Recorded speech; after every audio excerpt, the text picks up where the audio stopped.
Well, everyone, it's Shane Kanto, your Wasteland reviewer, and I'm here to review Drive Away Dolls from director Ethan Coen and writers Ethan Coen and his wife Trisha Cook. And this film focuses on Jamie, who's a young Texan lesbian who regrets the breakup with her girlfriend and decides to go on a trip with her best friend, Marian, who is a bit of a uptight young lesbian who really hasn't had good human connection in a while.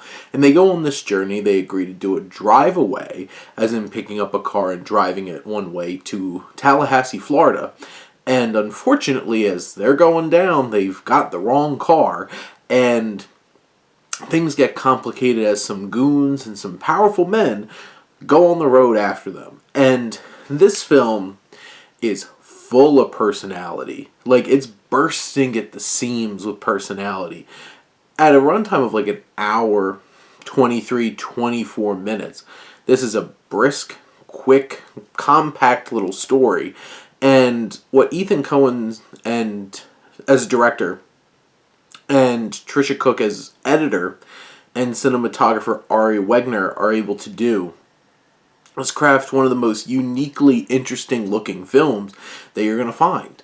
It has these zany kind of transitions between scenes. It has these great edits from hanging on one shot, and like what you see next is fantastic.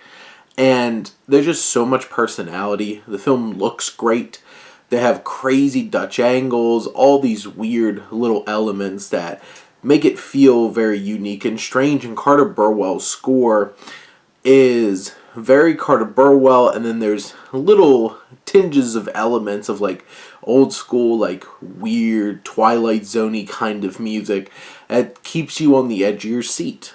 It's just, sometimes there's elements that get a little too creative, a little too bold, and it could take you out of the film a little bit.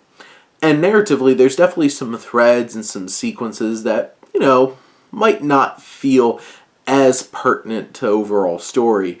But what's so great is the core of this film is this dynamic between Jamie, played by Margaret Qualley, and Marian, played by Geraldine Viswanathan. And the two of them have great chemistry. They're fantastic, and you really invest in the evolution of their relationship over the course of this film. I found myself really rooting for them, empathizing for them, and really connecting with them deeply. And that element is really there, and it's strong.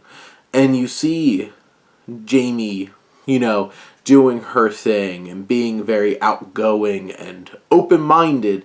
And you have Marian, who's, through Ethan Coen's use of these dreams, these flashbacks, really get to see more of where she's coming from.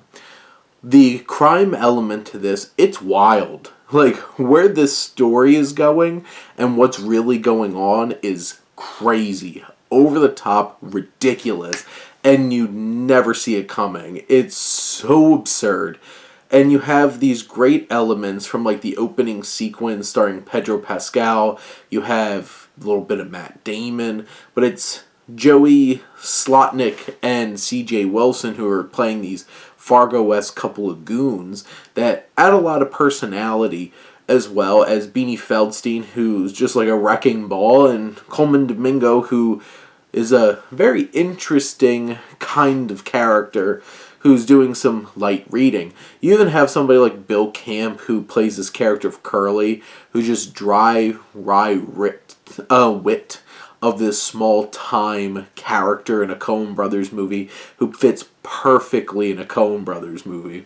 It's so much going on, but it's all so delightful. It's moving, it's impactful, it's quick, it's crazy. It has this insane twists and turns along the way. And by the end of the film, you're just really taken aback by how bold and just out there this film can be.